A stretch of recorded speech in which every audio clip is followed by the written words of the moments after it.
Bismillahirrahmanirrahim. Assalamualaikum warahmatullahi wabarakatuh. Sehat semuanya Bapak Ibu? Alhamdulillah, alhamdulillah, wassalatu wassalamu ala Rasulillah wa ala alihi wa sahbihi wa mawala. Wala hawla wala quwwata illa billah. Asyhadu an la ilaha illallah wahdahu la syarika lah wa asyhadu anna Muhammadan abduhu wa rasuluhu la nabiyya ba'dah. Allahumma salli wa sallim wa barik ala nabiyyina Muhammad wa ala alihi wa sahbihi wa man ittaba'a bi sunnatihi ila yaumil qiyamah amma ba'd. Allahumma salli ala Muhammad wa ala alihi wa sahbihi ajma'in.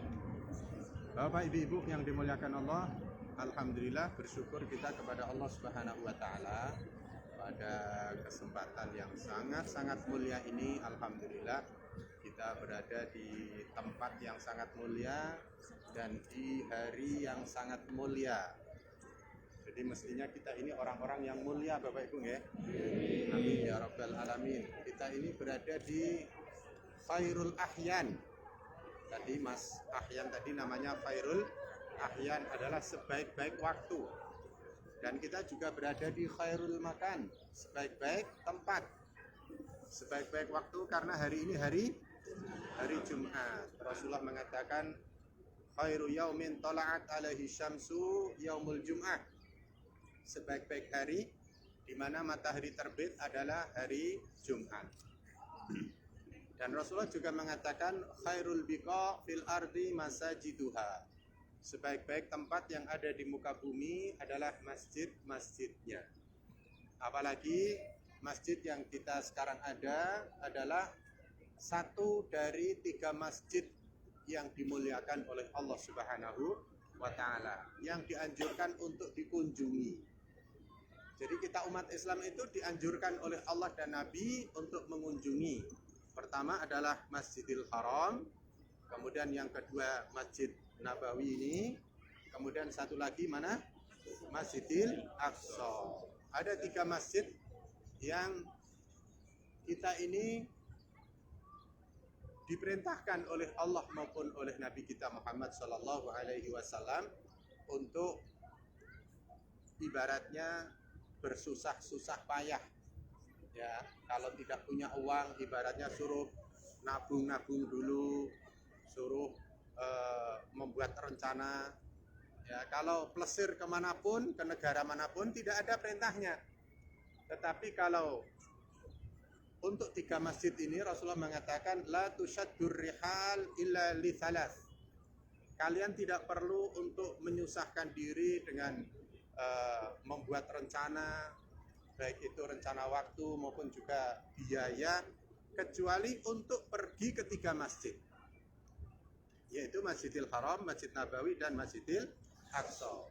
Itu boleh kita, bahkan dianjurkan seorang muslim itu untuk membuat rencana ke depan, bagaimana saya bisa ke Mekah, bagaimana saya bisa ke Madinah, bagaimana saya bisa ke Palestina.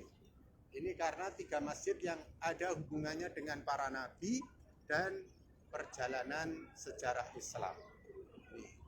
Dari mulai Nabi Adam, termasuk juga Nabi Ibrahim, termasuk Nabi Isa, bahkan sampai Nabi kita Nabi Muhammad Sallallahu Alaihi Wasallam, itu dari masjid ke masjid. Maka alhamdulillah kita bersyukur Bapak Ibu, hari ini kita di tempat yang mulia dan di hari yang mulia, dan mudah-mudahan ini bisa menjadikan kita semuanya orang-orang yang mulia. Amin ya rabbal alamin. Bapak Ibu yang dimuliakan Allah Subhanahu wa taala, di antara amal yang dicintai oleh Rasul, terutama ketika di Madinah ini, adalah kita banyak bersolawat kepada beliau. Kita memanjatkan doa-doa dan juga zikir, ya, karena di tempat yang sangat mulia, di hari yang sangat mulia, tentu ini sebuah kesempatan yang sangat istimewa untuk kita umat Rasulullah Sallallahu Alaihi Wasallam.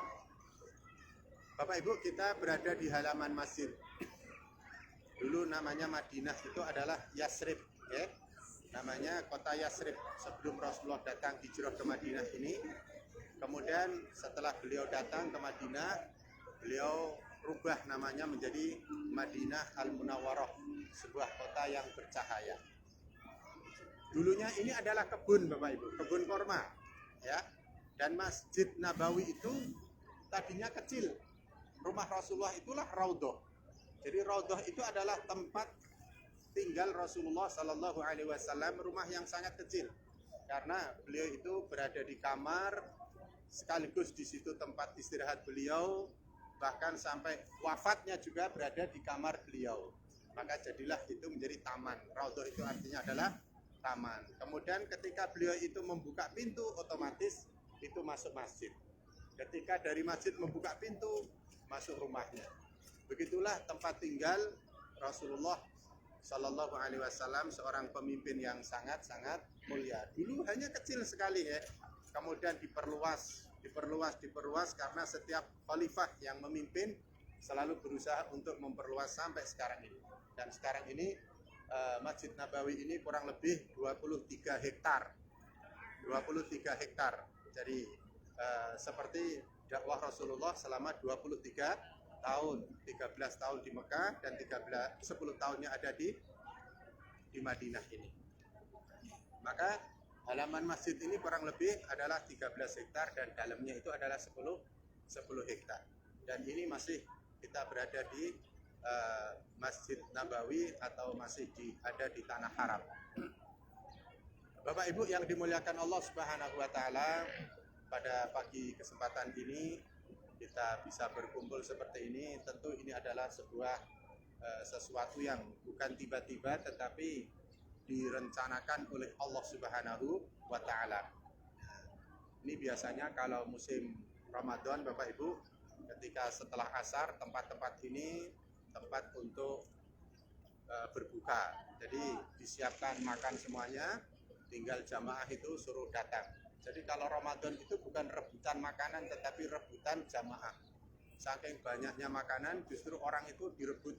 Ada yang ngajak sana, ada yang ngajak sini untuk menikmati hidangan. Jadi ada satu keluarga membawa hidangan, kemudian jamaah diajak untuk berbuka puasa. Itulah kebiasaan orang-orang di Madinah maupun di Mekah di bulan Ramadan. Karena memang bulan Ramadan itu bulan yang sangat mulia. Dan kita ini baru saja ya Ramadan selesai, kemudian kita masuk di kota Madinah ini, maka ini sebuah kemuliaan yang sangat besar. Oleh karena itu mari kita gunakan waktu yang tidak lama, karena kita berada di Madinah maupun Mekah ini kalau dihitung memang kelihatannya 12 hari, tetapi kalau dirasakan sehari itu sangat cepat sekali. Kenapa Bapak Ibu? Karena kita tidak punya kegiatan aktivitas dunia, ya kan? Ya, jadi capek pun tidak terasa. Itulah bedanya kalau ngurusi pekerjaan dengan ibadah. Capeknya ibadah itu istirahat sebentar saja sudah hilang. Tetapi kalau ngurusi pekerjaan dunia, ya, sehari kita bekerja, semalam istirahat itu masih ngeremeh, belum hilang capeknya. Itulah bedanya kalau urusan dunia dengan urusan akhirat. Nah, nikmat nggak Bapak Ibu di Madinah? Ada yang tidak merasa nikmat? Nikmat kan? Nah, maka berusahalah untuk bisa menikmati kota yang sangat mulia ini. Sebab disinilah yang menjadi tempat pilihan Rasulullah Sallallahu Alaihi Wasallam. Ya, beliau menyebarkan agama Islam. Dari Madinah ini surat-surat Al-Quran, ayat-ayat Al-Quran turun. Kemudian sampai menyebar ke seluruh dunia, termasuk ke Indonesia dan termasuk ke Cilacap. Dari tempat inilah maka ulama-ulama besar itu dicetak ya oleh Nabi, bagaimana bisa menjadi dai-dai dan orang-orang yang bisa menyebarkan agama Islam. Maka Madinah ini adalah satu-satunya tempat yang tidak akan pernah diinjak oleh Dajjal nantinya. Semuanya keinjak Dajjal ketika nanti menjelang hari kiamat. Tetapi Madinah ini adalah negeri yang dijaga oleh Allah, dilindungi oleh Allah Subhanahu wa taala sehingga dalam keadaan aman. Bapak Ibu yang dimuliakan Allah Subhanahu wa taala, ini sekedar mengingatkan bahwa jamaah umroh itu kepergiannya tidak ada tujuan lain kecuali untuk mendapatkan ridhonya Allah Subhanahu wa Ta'ala, untuk mendapatkan cintanya dan ridhonya Allah Subhanahu wa Ta'ala. Apa yang kita dapatkan hari-hari kita di sini, Bapak Ibu? Rasulullah mengatakan, barang siapa yang berwudu dari tempat tinggalnya, kalau kita berarti dari hotel kita, man tawaddo'a fi baitihi, barang siapa yang berwudu dari tempat tinggalnya, kemudian thumma kharaja ilal masjid, kemudian dia keluar ke masjid. Seperti kita tadi setiap waktu, ya, Bapak Ibu wudu dari hotel kemudian ke masjid. Walam yahtu khutwatan, maka setiap langkah-langkah panjenengan itu akan menghapus dosa-dosa dan sekaligus akan mengangkat derajat panjenengan di sisi Allah Subhanahu wa Ta'ala. Maka langkah-langkah panjenengan, bahkan dari mulai kita dari Cilacap, karena niat kita adalah umroh, niat kita ini adalah untuk mendapatkan surganya Allah Subhanahu wa Ta'ala, maka dari mulai niat kita, kemudian perjuangan kita, bahkan termasuk kita sempat 9 jam di Bandara Jakarta, kalau kita sabar menerima itu semuanya, itu tidak ada yang sia-sia Bapak Ibu. Semuanya akan diperhitungkan oleh Allah Subhanahu wa Ta'ala menjadi sebuah nilai ibadah, bisa menghapus dosa-dosa kita, bisa menambah amal pahala kita. Maka kita harus bersyukur kepada Allah Subhanahu wa Ta'ala. Apa perintah Allah di dalam Al-Quran? Wa atimmul hajja wal umrata lillah. Di surat Al-Baqarah ayat 196, sempurnakan haji ataupun umrohmu lillah. Bagaimana menjadi umroh yang betul-betul karena Allah Subhanahu wa Ta'ala. Ini penting Bapak Ibu. Ada orang umroh itu 3 macam, ya. Ada yang pergi umroh hanya sekedar kayak apa toh Mekah Madinah itu. Kok saya selama ini mendengar cerita teman saya, tetangga saya kepingin tahu. Ada yang hanya sebatas itu. Jadi hanya kepingin tahu tentang Mekah Madinah kayak apa. Nah, yang kedua, ada orang umroh ataupun haji tujuannya adalah untuk dunia. Untuk dunia itu mungkin untuk pelesir atau sekedar untuk cari dagangan, ya. Nah, itu ada karena ayatnya mengatakan di surat Al-Baqarah ayat 200, wa minan nasi may yaqulu rabbana atina fid dunya wa ma lahu fil akhirati min khalaq. Ada di antara mereka, yang dimaksud dengan mereka itu orang haji maupun umrah di sini. Ada di antara orang-orang umrah itu, mereka itu datang jauh-jauh, ya, hanya untuk lidunya, untuk mencari dunia. Makanya hanya sekedar mencari hotel yang berbintang. Kemudian mereka hanya pengen belanja ini dan itu. Hanya sebatas itu. Tetapi apa kata Allah? Wa ma lahu fil akhirati min khalaq. Tetapi mereka tidak mendapatkan apa-apa dari Allah. Lah kita itu niatnya seperti yang Allah sebutkan di ayat 201-nya. Wa minhum may yaqulu rabbana atina fid dunya hasanah wa fil akhirati hasanah wa qina adzabannar. Yang ini menjadi doa sapu jagat. Namun di antara mereka, orang-orang yang haji dan umroh, mereka itu betul-betul datang adalah untuk dunia dan akhirat. Mintanya adalah dunia, di antaranya apa? Kesehatan, ya. Makanya Bapak Ibu minta disehatkan oleh Allah, karena sehat itu penting Bapak Ibu, ya. Rasulullah mengatakan tidak ada nikmat yang begitu penting setelah nikmat iman, yaitu berupa nikmat sehat. Jadi kalau sudah diberi nikmat iman, maka mintalah nikmat berupa kesehatan. Karena sehat itu bisa melakukan aktivitas, baik itu ibadah maupun juga aktivitas yang sifatnya dunia. Ya. Minta kesehatan. Dan Allah memberikan tempat yang istijabah, waktu yang mustajabah. Bahkan juga ada air zam-zam yang itu bisa menjadi sebuah ijabah doa kita. Ini luar biasa, makanya kesempatan yang sangat pendek ini harus bisa kita manfaatkan dengan sebaik-baiknya Bapak Ibu. Bahkan kita bisa berkumpul pengajian di halaman Masjid Nabawi. Ini tidak semua majelis taklim bisa melakukan seperti ini. Hanya kita saat ini, dan kebetulan tempat ini saja, ya, buktinya tadi di pintu 329 itu kita diusir oleh polisi-polisi karena nggak boleh. Nah, disinilah tempat yang alhamdulillah kita bisa bersama-sama menikmati ya bagaimana dulu Nabi dan para sahabat mereka itu berjuang. Tidak senikmat kita tentunya Bapak Ibu. Rasulullah dulu penuh dengan perjuangan, penuh dengan penderitaan. Ya. Kemudian di belakang sana nanti kita akan lihat juga ada namanya makam Baqi ya. Makam para syuhada, makam para keluarga Nabi, termasuk juga sahabat-sahabat Rasulullah Sallallahu Alaihi Wasallam, mereka ada di makam Baqi itu. Dan insya Allah juga nanti kita akan mengunjungi masjid yang pertama kali digunakan oleh Nabi ketika datang dari Mekah hijrah Jumatan di masjid itu, namanya Masjid Quba.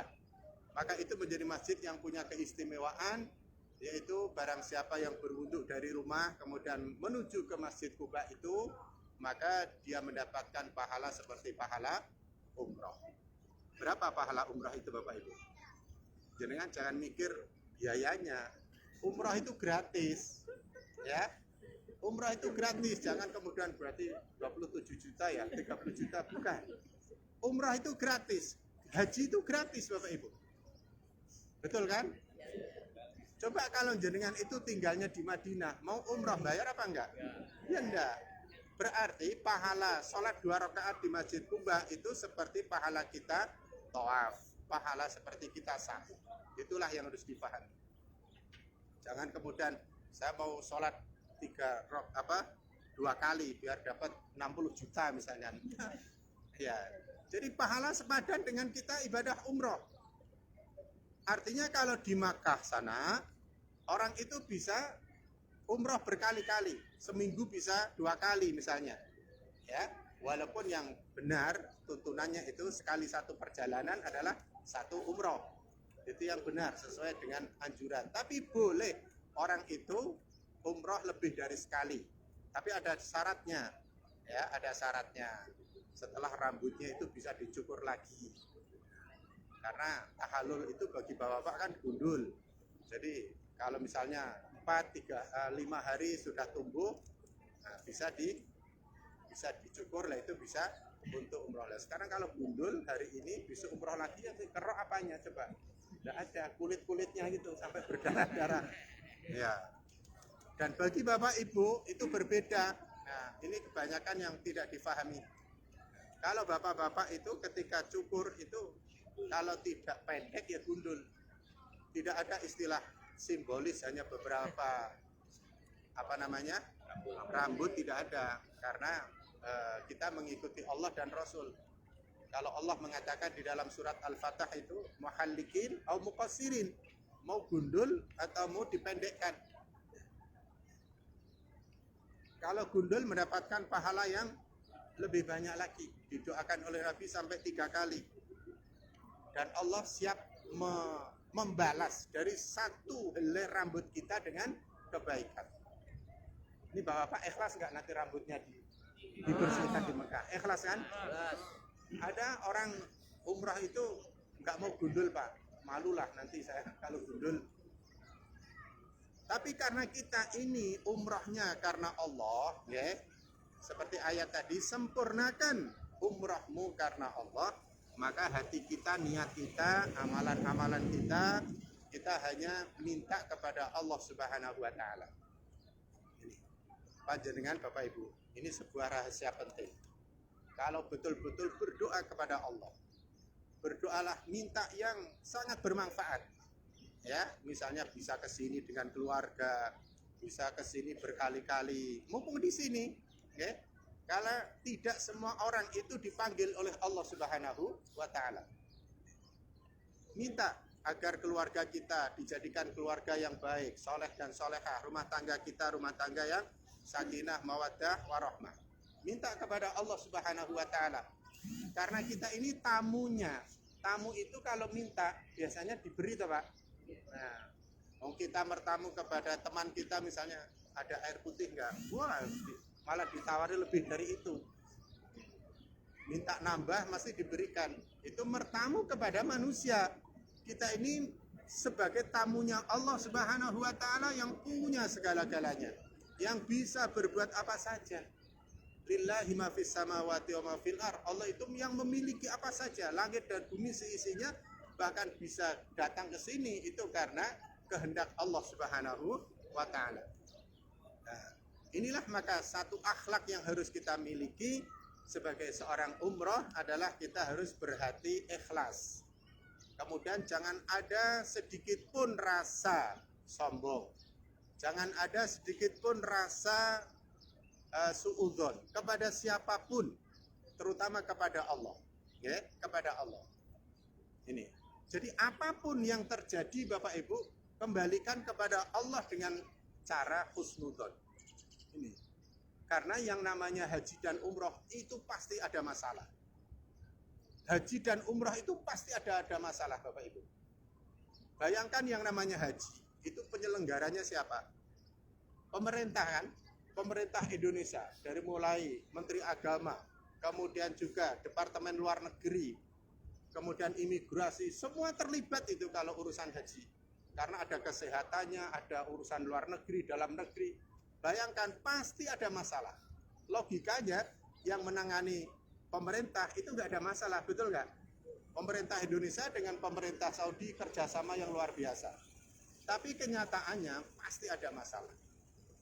Kalau orang-orang Kemenak itu menggambarkan urusan haji itu seperti ibaratnya orang ngadangi air, ya, nampung air pakai tanah.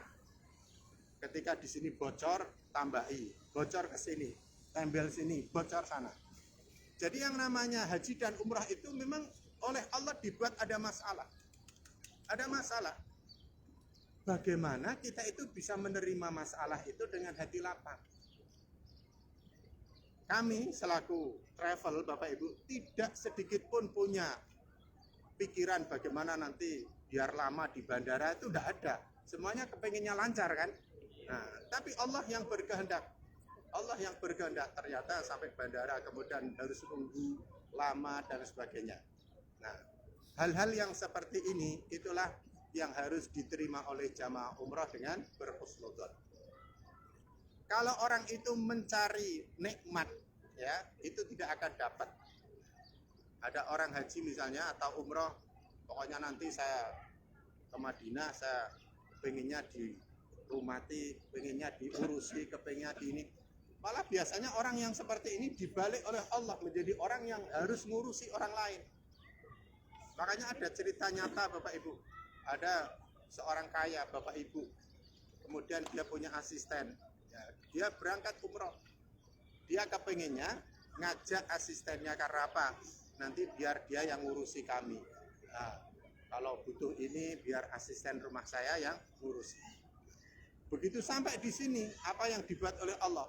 Pembantunya itu meriang. Pembantunya meriang, sehingga majikannya itu yang selalu menanya, kamu pengen makan apa? Kamu pengen minum apa? Jadi ketika di rumah dia itu dilayani oleh pembantunya dan diajak berangkat umroh biar bisa melayani di sini, sampai di sini dibalik oleh Allah, pembantunya itu yang meriang di sini, Pak. Sehingga majikannya itu yang setiap hari malah melayani. Dari mulai tanya kamu pengen makan apa tak carikan. Itulah cara Allah Subhanahu wa taala. Ketika orang itu berpikir yang kurang pas, ya, maka Allah dengan kehendaknya Allah memberikan keadilan.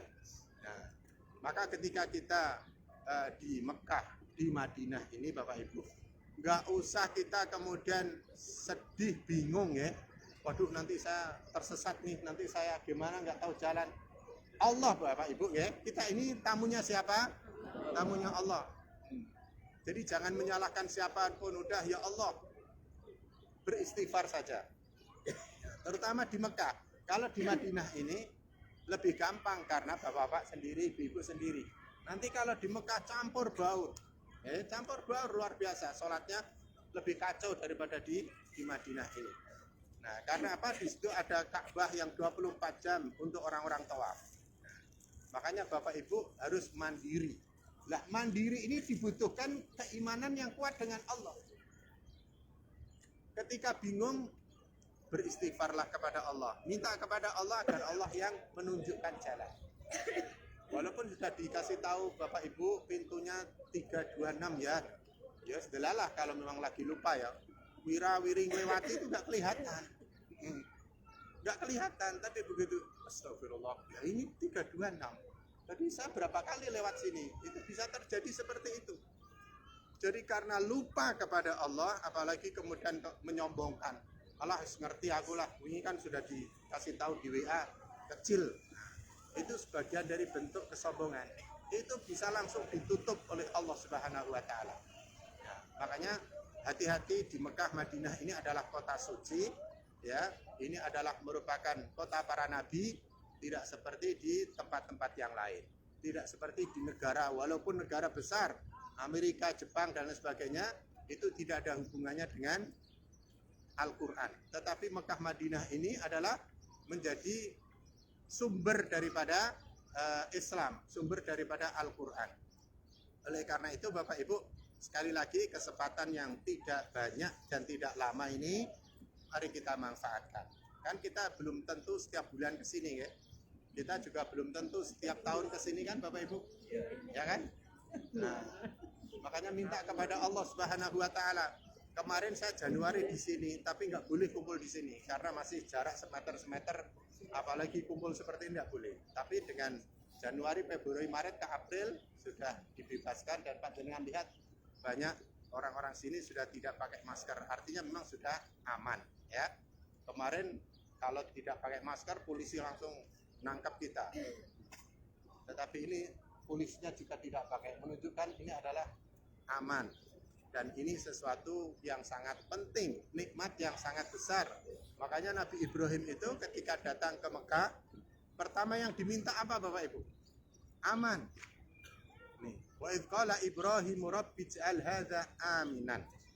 Maka Nabi Ibrahim itu mintanya adalah aman, karena aman ini bisa melakukan apa saja, aktivitas apa saja itu bisa kalau kita dalam keadaan aman. Yang kedua Nabi Ibrahim minta apa? Rizki. Ya, minta rizki. Ini ada rizki, itu ada rizki juga, banyak rizki. Tetapi bukan itu yang dimaksud. Ya. Rizki itu bisa membuat panjenengan bisa ke sini juga karena rizki kan.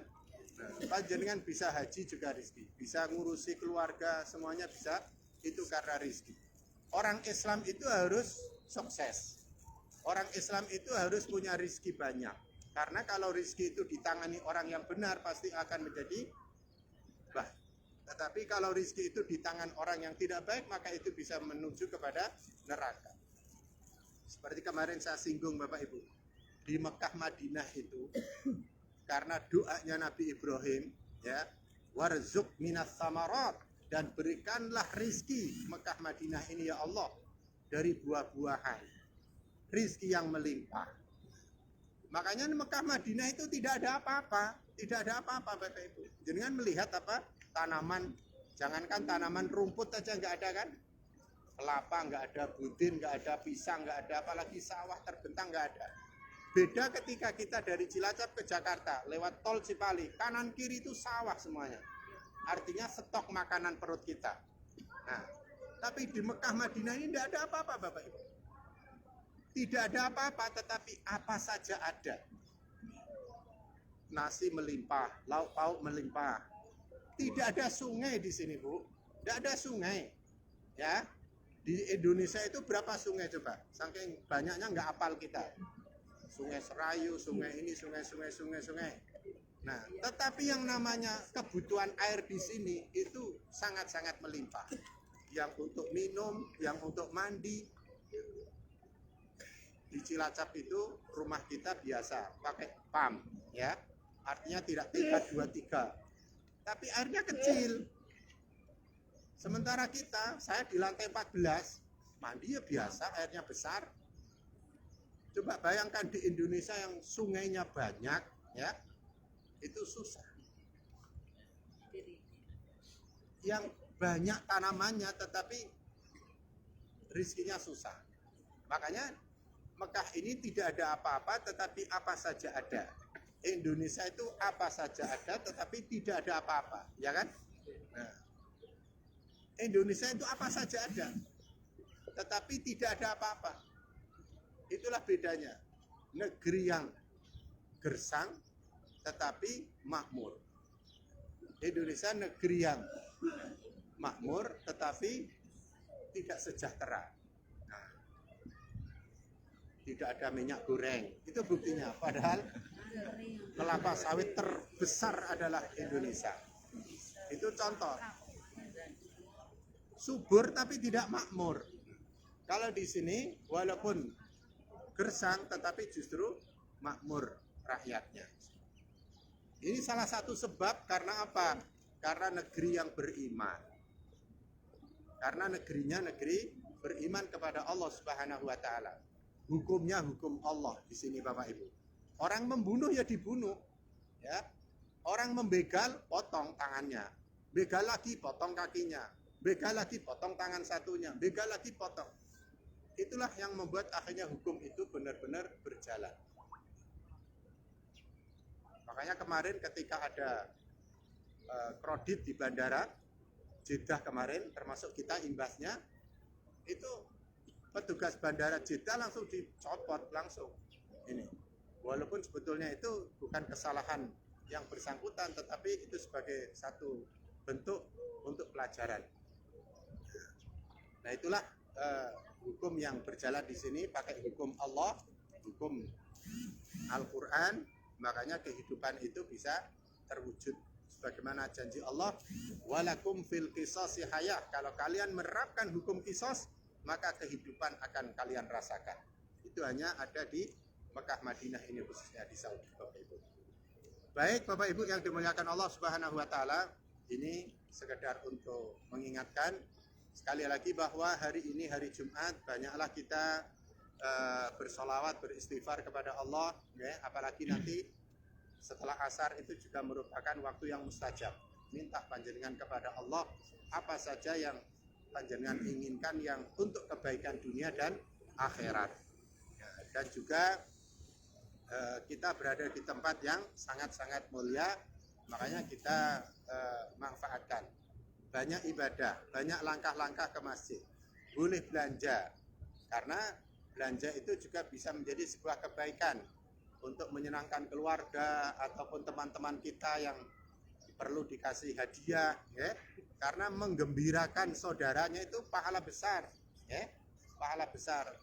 Tapi juga jangan sampai melupakan kita. Yang penting seperti itu Bapak Ibu ya. Ya. Nah nanti kalau kepingin tetangga temannya itu pengen yang lebih banyak hadiahnya, tinggal kamu berangkat sendiri aja ke sana, nanti belanja sendiri. Nanti tak tunjukkan tokonya gitu. Iya, nanti tak mintakan.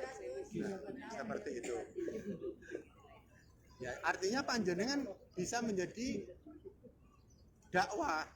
Ya, orang yang tadinya uangnya banyak, sehat, nggak tertarik untuk panggilan Allah umrah seperti ini, kemudian orang, oh iya ya, saya kepingin lah.